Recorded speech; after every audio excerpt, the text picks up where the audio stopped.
Bonjour à tous, bonjour à toutes, bienvenue dans Face à Michel Onfray sur CNews et sur Europe 1. Bonjour Michel. Bonjour Laurence. Je vous sens impatient de mordre à pleines dents dans l'actualité. Mordant. Avec votre prisme de philosophe, bien sûr. On parlera d'ailleurs de votre dernier livre en librairie cette semaine et consacré à Proudhon, l'anarchie positive du bon usage de Proudhon. Ça, c'est un ouvrage à lire. On va parler aussi de cette nouvelle agression d'une professeure de 60 ans qui a été poignardée en pleine classe à Sanary-sur-Mer par un élève de 3e. Âgé de 14 ans, un jeune qui était suivi par les services de protection de l'enfance, un acte prémédité, hélas, par cet adolescent. Une violence que l'on mettra en parallèle avec celle que subissent chaque jour les policiers et les gendarmes. En 3 jours, plus de 10 policiers ont été blessés lors de refus d'obtempérer sur le territoire français, signe d'un effondrement de l'autorité et d'un rejet des règles qui régissent notre vie en société. Le procès en appel de Marine Le Pen, les réquisitions des procureurs sont tombées cette semaine. Je rappelle qu'il ne s'agit pas du jugement qui sera rendu avant l'été. Les 5 ans d'inéligibilité de la triple candidate à la présidentielle ont été confirmés dans ces réquisitions. Si le tribunal les suit, cela veut dire qu'elle ne pourra pas se présenter en 2027. Pour vous, Michel, cela s'inscrit dans le projet d'une éviction du peuple démocratique en le privant d'une candidate qui défend ses intérêts. Enfin, le point philo, Michel, on va s'intéresser à Jean Grenier et son essai sur l'esprit d'orthodoxie. Qui était Jean Grenier ? Eh bien, c'était le professeur de philosophie, nous apprenez-vous, d'Albert Camus, qui a considérablement influencé sa philosophie politique antitotalitaire dès les années 30. Passionnant. Rendez-vous à la fin de notre émission. On commence, vous êtes prêts, Michel ? On commence par ce drame à Sanary-sur-Mer, une enseignante d'art plastique, 60 ans, poignardée en plein cours. Je sais que ça vous parle parce que vous êtes très proche du corps enseignant. Le jeune avait déjà été signalé au service de protection de l'enfance parce qu'il y avait des soupçons de maltraitance familiale à l'intérieur de sa cellule familiale. On va écouter ce témoignage d'une prof de sport qui était présente sur place et qui a prodigué les premiers soins à sa collègue grièvement blessée. Je suis intervenue tout de suite pour porter les gestes de premier secours. J'avais déjà des collègues qui étaient sur place. Et puis après, aider les forces de l'ordre, gérer un petit peu tout ce qui se passe. On ne s'attendait pas à ça. J'ai travaillé 20 ans en établissement sensible, j'ai jamais eu ça. Et je venais à Sanary pour être dans un établissement tranquille et être préservée un petit peu de toute cette violence. Donc on ne s'attendait pas du tout à ça. Elle a été prise en charge le plus vite possible. Elle est partie consciente. Voilà. Maintenant, on croise les doigts pour elle et on pense à elle, à sa famille. Est-ce que c'était prémédité ou pas ? On ne sait pas. On pense évidemment à cette enseignante. Michel, ça dit quoi pour vous de l'état de notre société ? Un jeune qui poignarde. Déjà à l'époque, nous on n'avait même pas l'idée de hausser le ton face à un prof, mais de là à sortir un couteau et le poignarder, il y a toutes les digues ont rompu. Oui, enfin, en même temps, c'est très simple. Hein. C'est l'idéologie de mai 68 qui a triomphé, ce qu'on a appelé les 68 arts. Mai 68, c'est une chose. Enfin, c'est une espèce d'explosion civilisationnelle. Ça a lieu à Tokyo, ça a lieu sur les campus américains, mais aussi à Paris. Mais comme Paris, c'est le centre du monde en France, eh bien, on a cru que c'était juste le boulevard Saint-Germain et puis le quartier latin. Mais c'est un effondrement de civilisation que le général de Gaulle a d'ailleurs bien vu et que d'ailleurs Malraux analyse dans les chaînes qu'on abat. La pensée 68 arde, elle a triomphé. Il n'y a pas eu de révolution au pouvoir, c'est-à-dire le général de Gaulle est resté, et puis après il y a eu Pompidou, puis après il y a eu Giscard, etc. Puis après les 68 ards, alors les 68 ards étaient des fumeurs de pétards, qui allaient garder des moutons dans le Larzac, qui étaient antinucléaires, contre l'armée, etc., etc. Et puis ces gens-là, ils ont été en âge de devenir des ministres ou des conseillers de François Mitterrand. Et cette idéologie, elle est arrivée au pouvoir. Elle est arrivée au pouvoir avec des gens qui avaient col blanc, cravate, costume et qui devenaient inspecteurs d'éducation nationale. Il y a eu un des anciens Sauvageau, je crois, responsable de mai 68, qui est devenu inspecteur général de l'éducation nationale. Vous imaginez bien qu'il y a une idéologie derrière tout ça. Vous avez l'idéologie également derrière la justice. Où on a commencé avec le syndicat de la magistrature à faire savoir que les coupables étaient des victimes et les victimes étaient des coupables. Et donc, il n'y a pas de structure pour tenir un enfant. Moi, je vois bien, le grand-père que je suis voit bien comment la famille fonctionne. On encadre les enfants, donc il y a la famille. La famille, c'est le père, la mère, le couple, les frères, les sœurs, etc.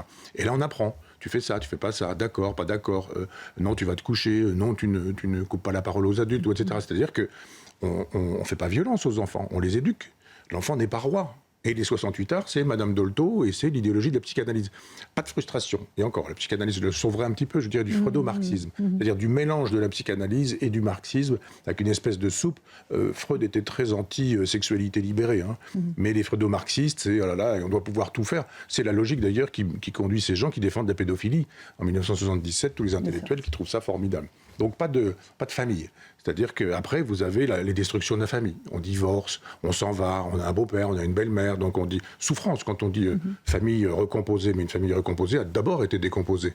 Comment sait-on que la décomposition n'a pas produit des ravages? Puis après, vous avez le beau-père ou la belle-mère, on dit « Oh, tais-toi, toi, encore je reste poli, t'es pas mon père, t'as rien à me dire, etc. » Donc il y a la famille qui s'effondre. Vous avez après l'école qui s'effondre. C'est-à-dire, moi j'ai connu une école dans laquelle il y avait une leçon de morale chaque matin. Et c'était écrit au tableau, et on nous expliquait, on nous racontait, et puis voilà, le lendemain, une autre leçon de morale. Donc on apprenait, en gros, le décalogue judéo-chrétien, mais laïcisé et franc-maçonnisé, si on veut. C'est-à-dire que la Troisième République, avec les logiques de la franc-maçonnerie, de la laïcité, disait, bon, on garde le contenu du décalogue. Tu ne tueras point, tu aimeras ton prochain, etc. Moi, je me souviens que dans les livres de morale, il y avait à la fin un dieu triangulaire, l'œil dans le triangle, et on nous faisait l'éloge de Benjamin Franklin. Donc, il y avait ça. Et puis, il y avait l'Église. Vous aviez la famille, vous aviez l'école et vous aviez l'église, où le curé vous apprenait que il y avait un enfer, il y avait un purgatoire, il y avait un paradis. Tu ne tueras point. Le fameux tu ne tueras point qu'on enseignait aussi dans l'école laïque gratuite et obligatoire. Et puis vous aviez une structure, par exemple villageoise. Quand la France était paysanne, quand vous sortez dans un village, tout le monde vous connaît. Et vous n'allez pas faire des bêtises, parce que si vous le faites, on le sait, c'est le fils de machin, c'est le petit-fils de bidule, etc. etc. Donc il y avait un regard sur les enfants. Tout ça a explosé. Ajouté à ça, toujours la logique 68 armes, on a fait exploser l'école, on a fait exploser la famille, on a fait exploser l'église, et on a fait exploser également la justice. Et la justice, on vous dit, il y avait il y a quelque temps sur la chaîne de CNews des images terribles d'un jeune homme qui s'est fait tabasser. Ouais, les tabasseurs étaient dans la rue, on les connaît. On dit celui-là, il a 15 ans, il a 25 signalisations sur son casier judiciaire, et on fait quoi? On fait rien. Il ne faut pas construire de prison. Qu'est-ce que ça veut dire ne pas savoir construire une prison en 10 ans? Ça fait 10 ans que M. Macron... oui, c'est ça. 10 ans que M. Macron est au pouvoir. Combien de places de prison a-t-il Donc si vous n'avez pas la crainte d'un châtiment parental, la crainte d'un châtiment social, la crainte d'un châtiment éternel, si vous croyez en Dieu, la crainte d'un châtiment de la justice, pourquoi est-ce que vous vous interdiriez d'être un petit sauvage? Et ça donne des enfants perdus, des enfants aussi apeurés par cette violence. On va écouter juste un collégien. Le petit garçon, je me permettez que je vous interrompe, mais je dirais, à Pau, petit garçon de 7 ans. De 7 ans, oui, j'allais y venir. Poignarder, pardon. Non, mais on parlait, parce que ce qui s'est passé à Pau est vraiment très symbolique de cette violence des jeunes. Mais sur Sanary-sur-Mer, j'aimerais donner la parole aux jeunes collégiens, parce qu'il y a ceux qui ont assisté à cette scène vraiment terrible, et puis qui sont, eux, traumatisés aussi à vie. On écoute l'un d'entre eux recueilli par nos équipes. Je suis déjà allée à la cellule psychologique. Ils m'ont posé plusieurs questions, si j'allais un peu mieux, comment ça s'était passé, comment j'ai vécu ça. Je me sens déjà éventuellement mieux grâce à la cellule, mais j'ai toujours mon cerveau qui me remet les images en tête. Oui, j'ai juste vu la prof par terre en sang. C'est juste une prof comme une autre et elle méritait pas ça. Elle voulait juste faire son travail et on la poignarde à 3 coups de couteau comme ça. Maintenant que j'ai appris qu'un élève a poignardé une prof à 3 coups de couteau, maintenant je me sens plus trop en sécurité dans cet établissement. Donc le sentiment d'insécurité est là désormais, et puis ces gamins se disent, en fait tout est possible, ce passage à l'acte est possible en réalité. Mais tout le monde a peur. J'imagine que dans une école... le directeur peut craindre le pire, que les enseignants, le personnel encadrant, les petits aussi dans une école. La crainte, elle est partout. Après ça, elle est dans le train, elle est dans le métro, elle est dans la rue, elle est dans le fait que vous sortiez un peu tard le soir, et même pas forcément. Si vous avez des quartiers dans les villes qui sont des quartiers toxiques, et on sait très bien qu'y compris, par exemple, dans la ville de Caen, il y a des endroits où, effectivement, à 10 h le soir, il vaut mieux ne pas... Bien sûr. C'est dingue. Mais bien sûr. C'est fou. Oui, vous avez on n'est pas très loin de Ouistreham, qui est un lieu où des migrants essaient de partir en Angleterre. Donc ils sont vite fait ici, et donc ils vont, ils viennent, ils sont... En même temps, je comprends que vous deveniez délinquant. Vous ne parlez pas la langue, vous n'avez pas d'argent, enfin très peu, on vous en donne, et puis vous n'avez pas de travail. Qu'est-ce que vous faites de vos journées? C'est facile de voler. Vous avez 20 ans, vous avez la libido de quelqu'un de 20 ans, qu'est-ce que vous faites? C'est facile de violer.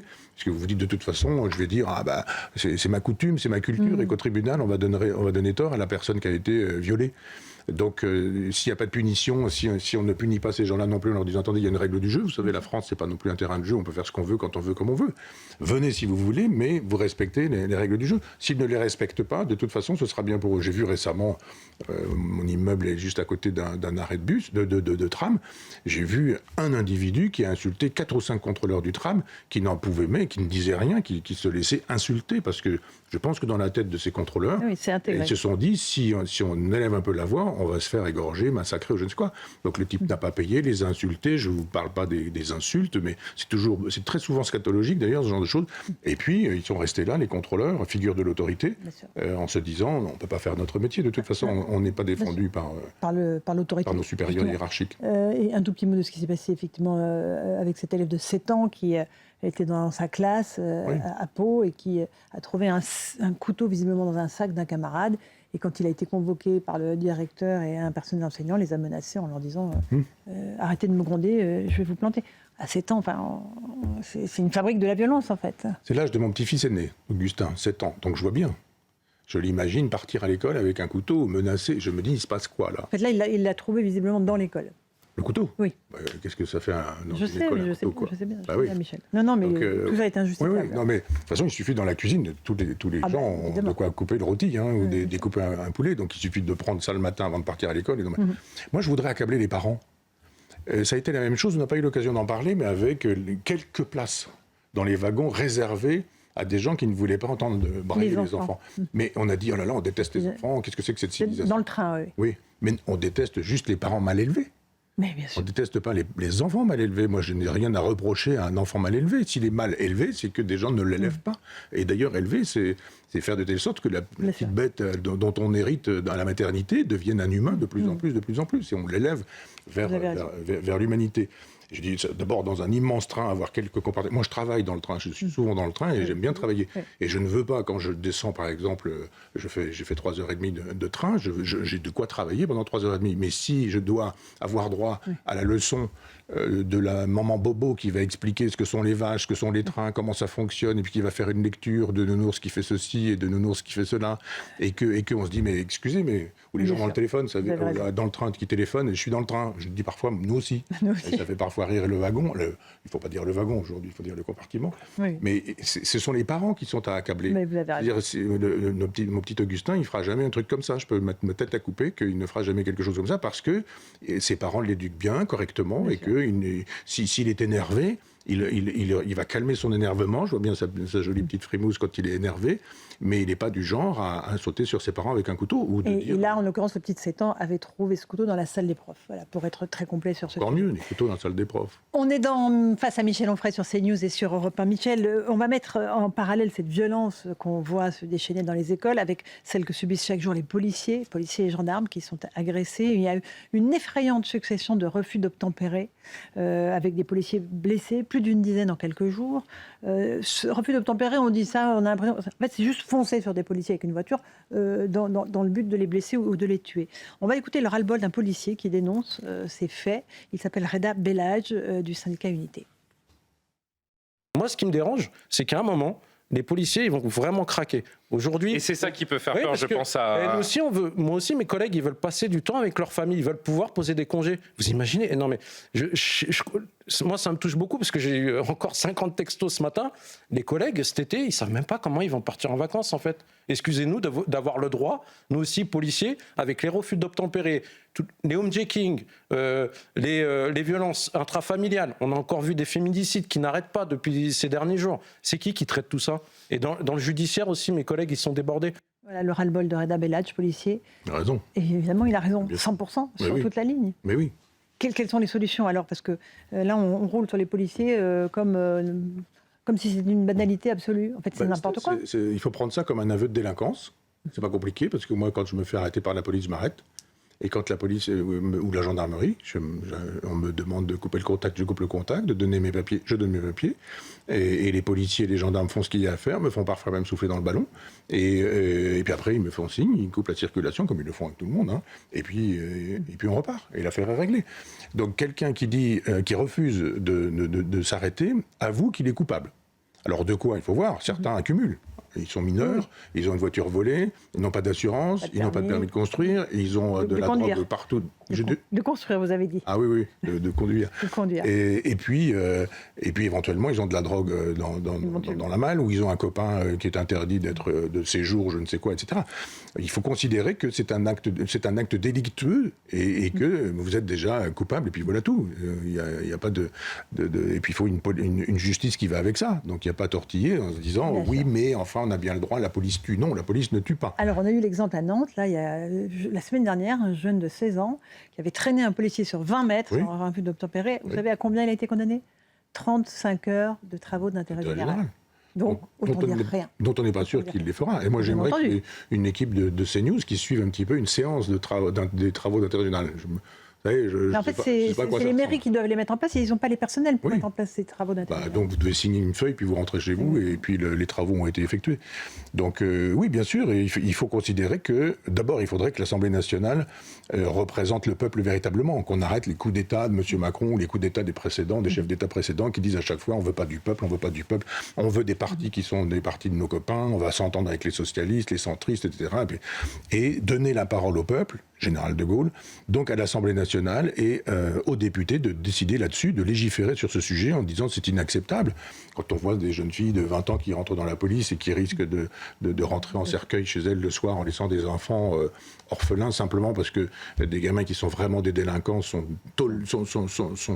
supportés au sens défendu par la France Insoumise ou par d'autres partis qui estiment qu'ils ont le droit pour eux et que voilà, c'est toujours la logique du le coupable est une victime, la victime est un coupable. Et Michel, c'est un chiffre qui est en augmentation parce que ça ne fait qu'exploser. Les chiffres qui ont été rendus publics cette semaine par le ministère de l'Intérieur, c'est 28 200 refus d'obtempérer l'an dernier, c'est 11% de plus qu'en 2024, ça fait 77 par jour. 77 par jour. Et le ministre de l'Intérieur nous dit non, ce n'est pas un échec, il faut juste constater qu'il y a une perte d'autorité. Oui, mais on fait quoi en fait ? Comment on protège les policiers ? On change le pouvoir, on change le gouvernement, on change de logiciel politique en disant l'idéologie 68 art, c'est fini, y compris à gauche. Saluons notre ami André Valigny qui a fait un bon papier dans le Figaro, justement pour reprendre en main ces questions-là. Alors le fait est que quand Jean-Marie Le Pen s'est emparé d'un certain nombre de problématiques et qu'il était lui vraiment d'extrême droite, on ne voulait pas défendre des idées qui étaient celles de Jean-Marie Le Pen. Moyennant quoi, ça cassait la droite en deux, la gauche trouvait ça formidable, ça lui permettait d'être élu sur la faiblesse de la droite plutôt que sur la force de la gauche. Et puis on a dit non, ça ce sont des thématiques d'extrême droite. Donc le drapeau français, il suffisait d'apparaître avec un drapeau français, on était fasciste. Dès que vous disiez, mais attendez, les droits de l'homme et les droits de la femme, qu'est-ce qu'il en est des droits de l'homme et des droits de la femme ? Qu'est-ce que c'est qu'une femme qui ne peut pas sortir avec une jupe un peu courte à 11h le soir sans risquer de se faire violer ? Ça, c'est pas un sujet de société, c'est pas un sujet civilisationnel. On n'a pas, il y a des individus de seconde zone, des individus de première zone, certains qui ont le droit de violer, d'autres qui se font violer, mais globalement, la vieille logique, elle l'avait allumée, quoi. Du genre, elle n'a pas besoin d'avoir une robe aussi courte.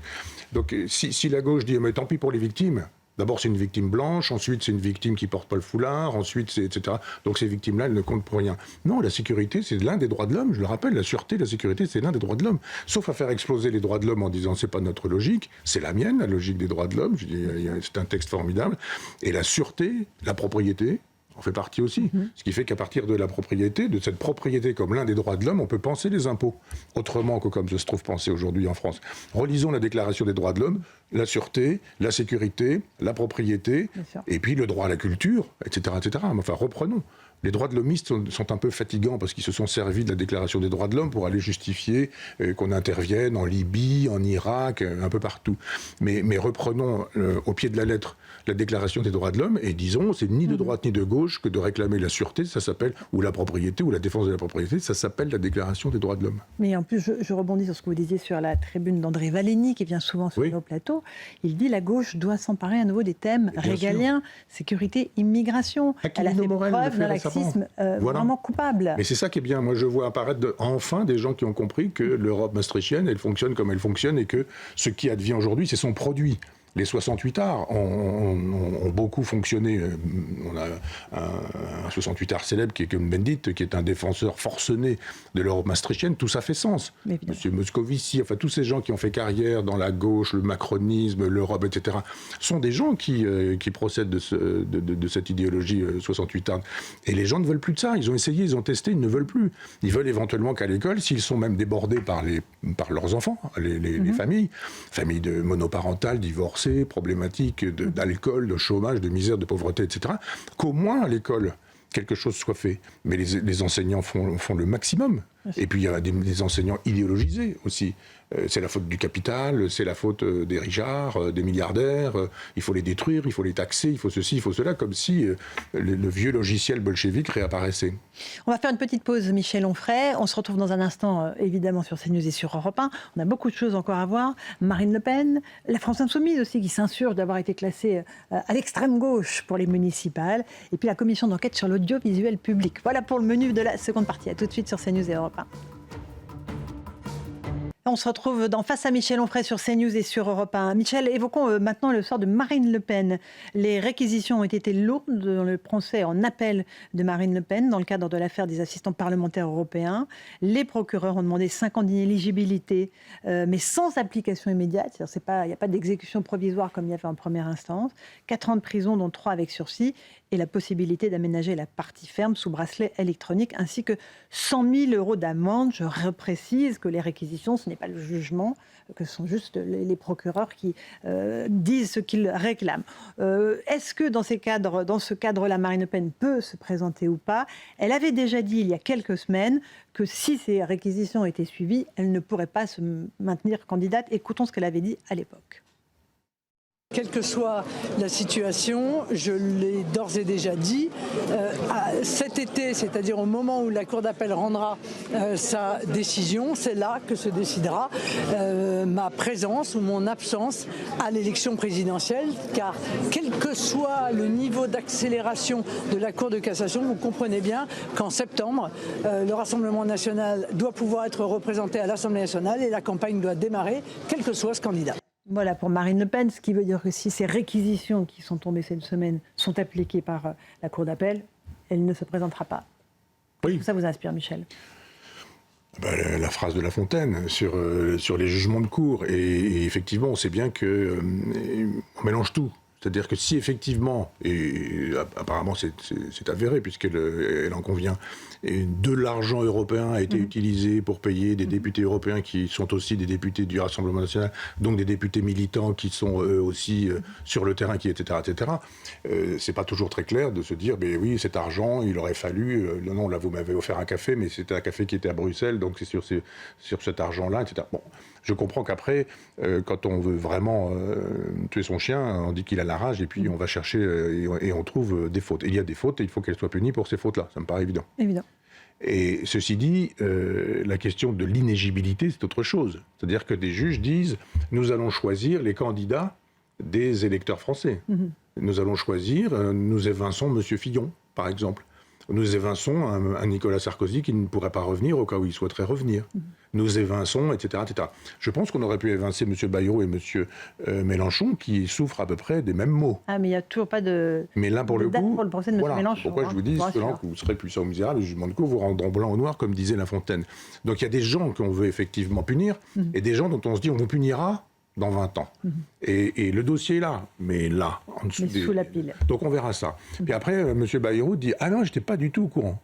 On dit « On va punir ceux qui étaient au courant, mais vous, comme vous n'êtes pas au courant, évidemment, on va vous punir. » Etc., etc. Donc les Français ont bien compris.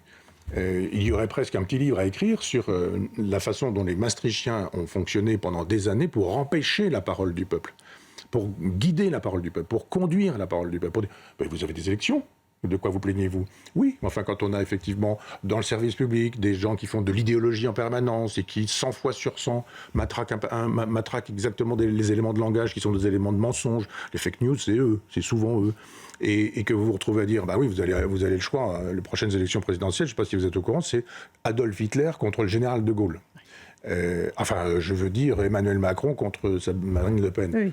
Donc les gens finissent par dire, bah ouais, quand même, et on dit, oui, mais enfin, elle arriverait au pouvoir, vous verriez. C'est pas du tout ce qu'elle dit qu'elle ferait vraiment autre chose. Le fascisme est là, derrière. Et vous trouvez un crétin d'un village de 200 habitants qui a tweeté que, je sais pas quoi, qu'il y avait une photo, je sais même pas si on a le droit de signaler ce dessin qui caricaturait, on dira Madame Taubira, je donnerai pas le détail, mais une caricature insupportable, de l'humour. Quand vous vous dites ce type il a dupliqué ça sur son compte, donc c'est un raciste, donc c'est bien la preuve que Marine Le Pen est une raciste, donc quand on lui interdirait d'être candidate au présidentiel, on interdirait à la France de rentrer dans le racisme. Autre chose est que, par exemple, un jour, je crois que c'est Apathy qui m'avait dit, à l'époque où le service public m'invitait encore, que j'étais bien un fasciste puisque je défendais la préférence nationale. Et la préférence nationale, c'est juste de dire, attendez, ça me paraît normal que les gens qui paient des impôts, qui travaillent, qui sont français, n'aient pas les droits qu'on donnerait à quelqu'un qui arriverait du jour au lendemain en disant, mais moi j'ai bien aussi le droit, etc. Moi, si je vais au Zimbabwe, je trouve normal qu'au Zimbabwe, on ne me donne pas les droits d'un citoyen du pays, ça ne fait pas un marqueur d'extrême droite. Donc là, on l'a extrême droitisé, et en permanence, c'est ça. Marine Le Pen, elle est d'extrême droite quand les élections arrivent. Avant, ça va encore à peu près.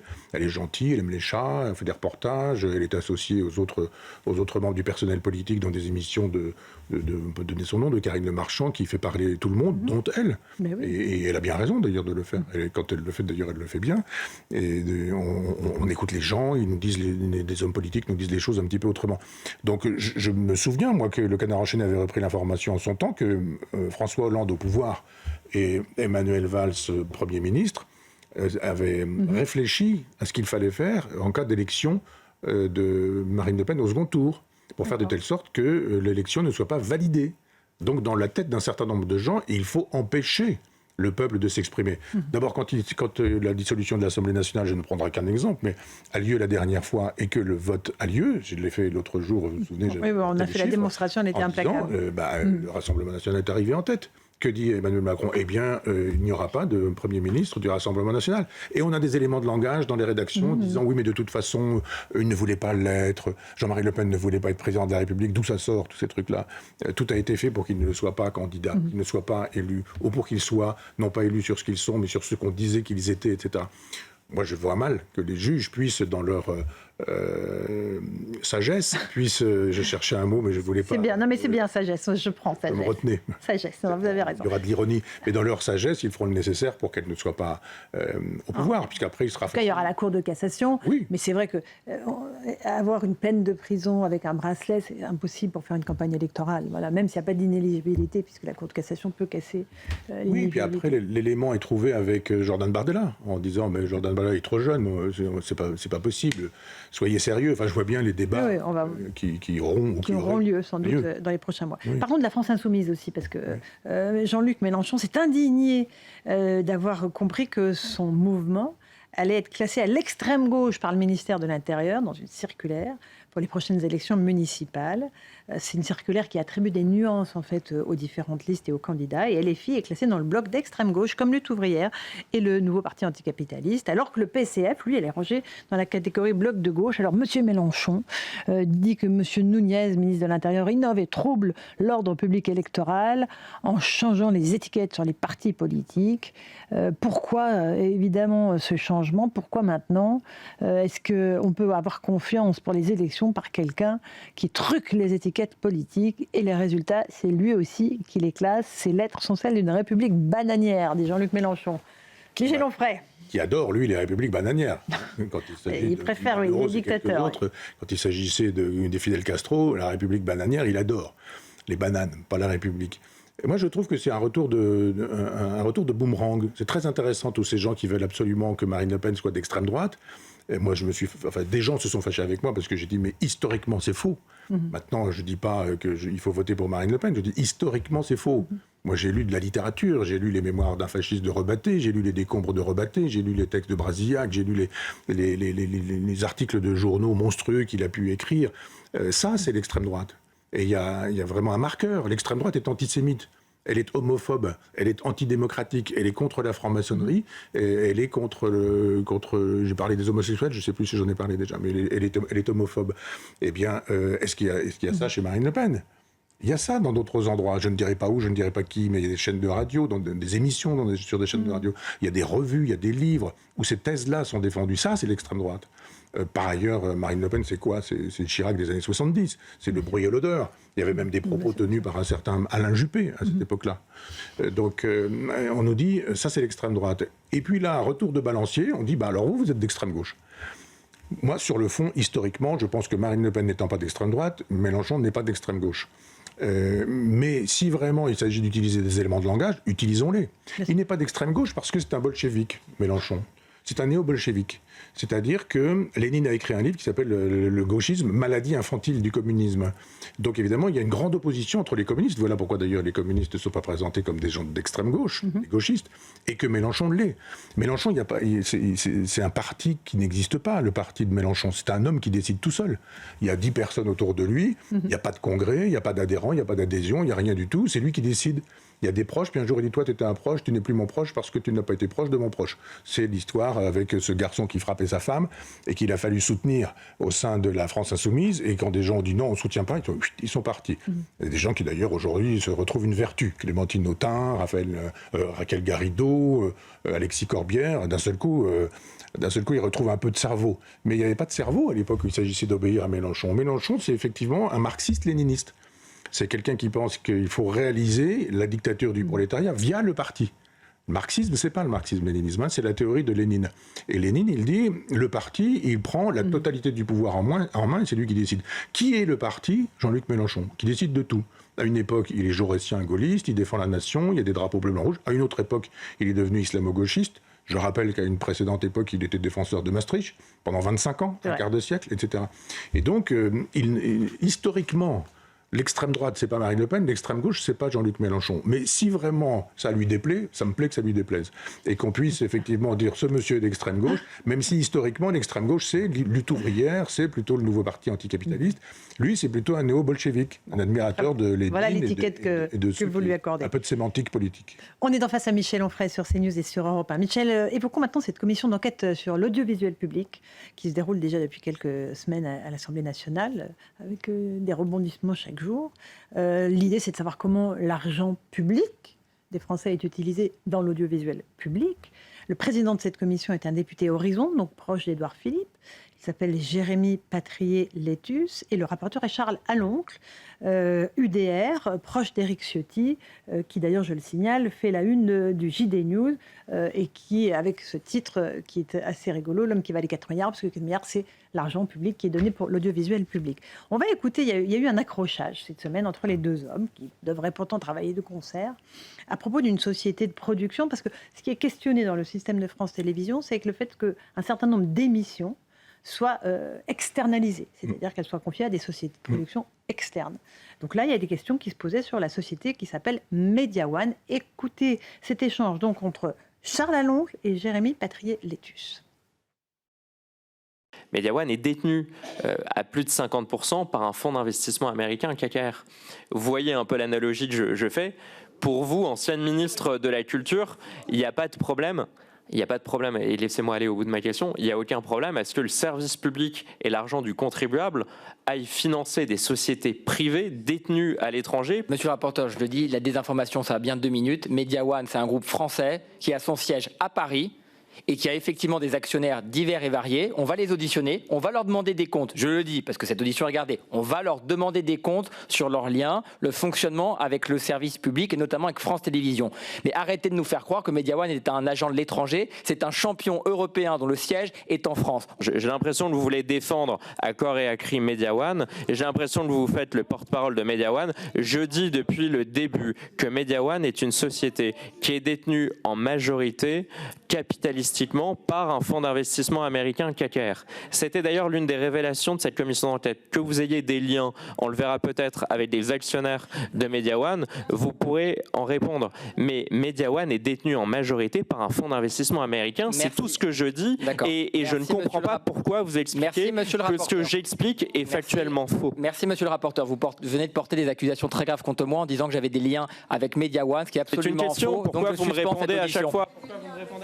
Merci messieurs les ministres. Mais non, mais Jérémy, franchement, mais qu'est-ce que tu fais là? Pourquoi Monsieur le rapporteur, je viens de suspendre cette audition. Monsieur le rapporteur vient de me mettre en cause en indiquant que j'avais des liens avec Media One, ce qui est absolument faux. Et donc je mets fin à cette audition. Et je remercie les ministres de leur présence. Monsieur le Président, j'avais des questions importantes à... Et voilà, suspension de séance.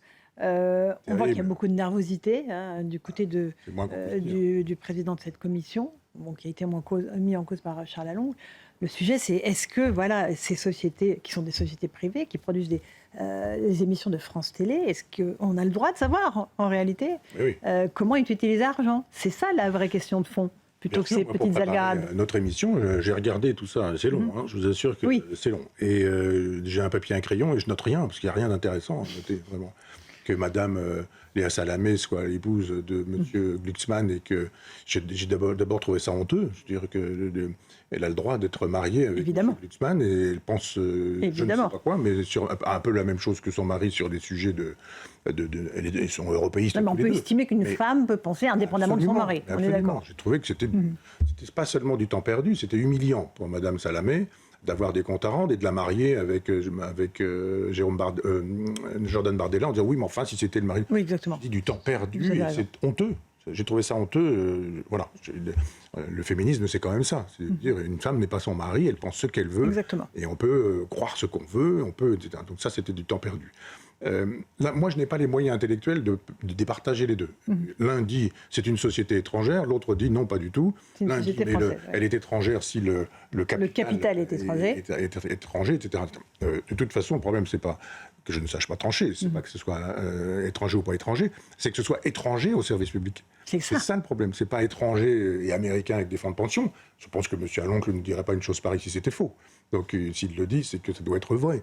Et si de fait ça doit permettre à des rentiers américains de faire de l'argent, on imagine bien que ceux qui font de l'argent, ils ne font pas de la culture.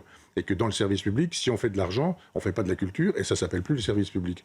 De sorte qu'on aimerait savoir plus tôt ce genre de choses-là.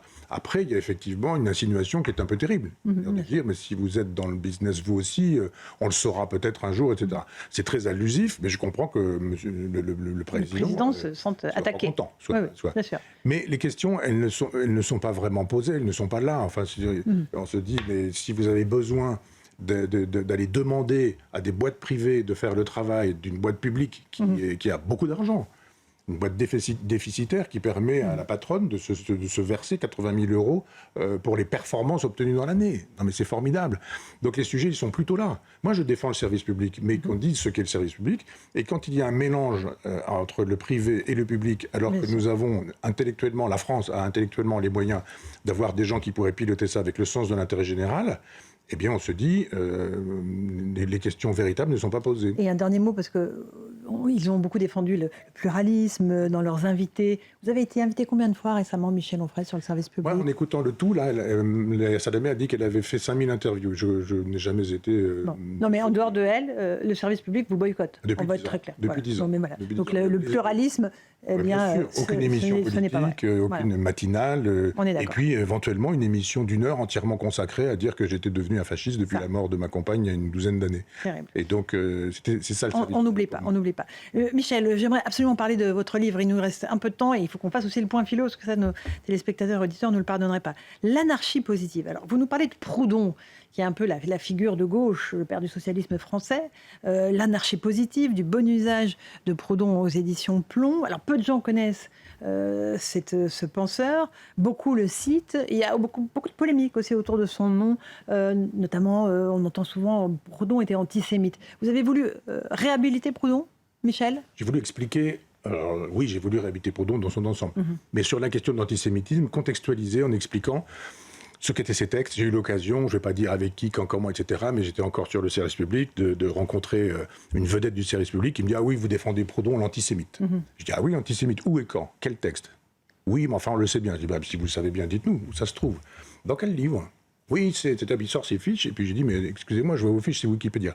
Donc, pas préparé en lisant Proudhon. Vous avez fait vite fait un petit coup d'œil sur Wikipédia, etc. Oui, il y a de l'antisémitisme chez Proudhon. Il y en a chez Marx, il y en a chez Louise Michel, il y en a chez tous les socialistes du 19e siècle la plupart du temps. On a chez Fourier, etc. Très beau livre. Il y a un très beau livre Robert Misret sur Marx et la question juive, où il faisait une analyse de tout l'antisémitisme du 19e siècle, d'une part. D'autre part, Proudhon est un paysan pauvre, fils d'un paysan pauvre qui n'a pas fait d'études universitaires, et il rencontre Marx, qui lui est un avocat célèbre, etc.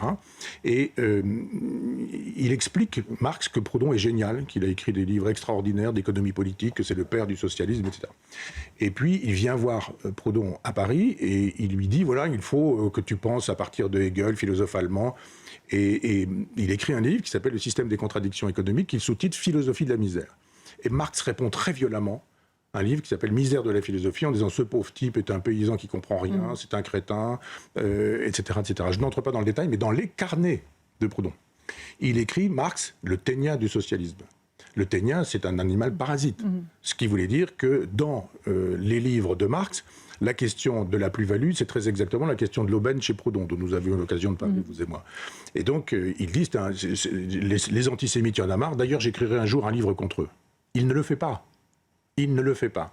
Au contraire de Marx, qui écrit un livre qui s'appelle La question juive, qui est un livre éminemment antisémite. Je rappelle que Marx est d'origine juive, que son père s'est converti au protestantisme, et que donc il n'est pas circoncis, n'a pas appris l'hébreu, et que Marx est un protestant, et qu'il est d'origine juive. Mais avec un antisémitisme viscéral. Je sors dans mon livre aussi des pages de Louise Michel d'un antisémitisme forcené. Ça ne veut pas dire que parce que Marx l'est, parce que Louise Michel l'est, parce que Fourier l'est, parce que tous les socialistes français le sont, Proudhon avait raison de l'être. Je contextualise. Je dis simplement qu'il écrit ça dans des carnets, pas destinés à être publiés, donc des choses désagréables, plus que désagréables sur les Juifs. Il y a même une phrase où il appelle à les exterminer. Évidemment, après Auschwitz, ça devient une phrase qu'on ne peut pas justifier. Cette phrase est injustifiable. Je veux juste l'expliquer en disant, quand on écrit ça et qu'il n'y a pas eu les chambres à gaz, c'est une occasion de dire, ne lisez pas Proudhon, il ne le mérite pas. Et donc je ne dis pas, justifions l'antisémitisme, je dis que l'antisémitisme est dans une logique polémique du siècle et du rapport personnel avec Marx. Dans le corps du texte, il n'y a pas de la pensée. Moi j'ai l'œuvre complète. J'ai la correspondance complète, j'ai les carnets complets. Je vous assure que si vous cherchez les traces antisémites, elles existent. Mais c'est un historien israélien, Zev Sternel, qui a sorti ces textes-là, qu'on ne connaît plus que... Et d'ailleurs, quand Bernard-Henri Lévy écrit l'idéologie française, il ne cite que ces passages-là. Et c'est difficile d'arracher Proudhon à cette réputation. Michel, on parlera de l'anarchie positive de Proudhon dans la prochaine émission, parce qu'il y a encore beaucoup de choses à en dire. Mais le temps passe et nous avons notre point philo. Et je ne veux pas que nous en privions nos téléspectateurs. Alors là, vous nous emmenez découvrir un auteur qui s'appelle Jean Grenier et son essai sur l'esprit d'orthodoxie. On a un peu de temps, mais peu de temps, je veux dire, mais qui était-il, Jean Grenier ? On connaît le professeur de Camus, qui était M. Germain, l'instituteur, qui a joué un rôle extrêmement important, mais un peu moins son professeur de philosophie, qui était Jean Grenier, et qui était spécialiste en esthétique, qui a écrit des très beaux textes sur la peinture française de cette époque-là. Et c'est d'abord un philosophe français. Un jour, peut-être, j'écrirai sur ce qu'est la spécificité de la philosophie française.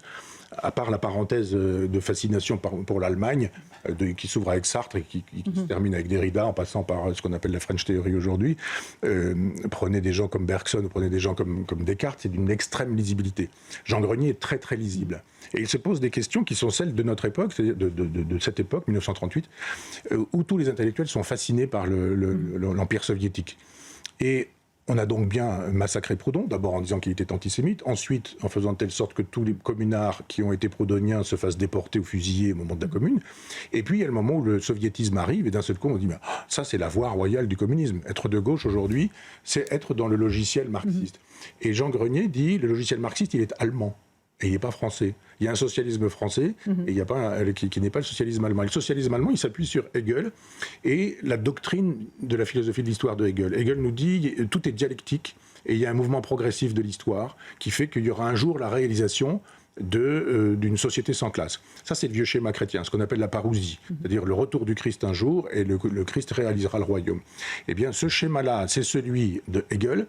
La dialectique nous dit il y a une chose, il y a une négation de cette chose, et il y a une réaffirmation d'une autre chose, et le progrès de l'histoire se fait en ce sens. Vous avez une chose, le capitalisme, vous avez une autre chose, il faut détruire le capitalisme, et quand vous aurez détruit le capitalisme, vous aurez réalisé la société socialiste. Dans le moment de la négativité, vous avez les camps de concentration. Vous avez la police politique, vous avez la terreur, vous avez les fils de fer barbelés. Mais c'est normal, disait Sartre, etc., parce que bientôt ce sera l'occasion de réaliser une société sans classe. Et lui dit, réfléchissons à la question de l'orthodoxie. Un orthodoxe, c'est quelqu'un qui pense bien, et qui dit qu'il pense bien? Le chef. C'est donc la dictature, la question de l'orthodoxie. Le remède à l'orthodoxie, c'est l'hétérodoxie, c'est-à-dire le pluralisme.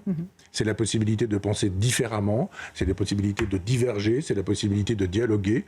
Et Jean Grenier republie ce livre-là quelques années plus tard en disant ça n'a évidemment rien perdu de son actualité. J'ajoute qu'aujourd'hui, avec des Mélenchon, des néo-bolcheviques du jour, des Hegeliens, la petite semaine, etc., la lecture de Jean Grenier n'a perdu, est à recommander. Est absolument indispensable. Merci beaucoup. Moi. Jean Grenier, essai sur l'esprit d'orthodoxie. Merci Michel Onfray. On vous retrouve avec grand plaisir la semaine prochaine sur CNews et sur Europe 1.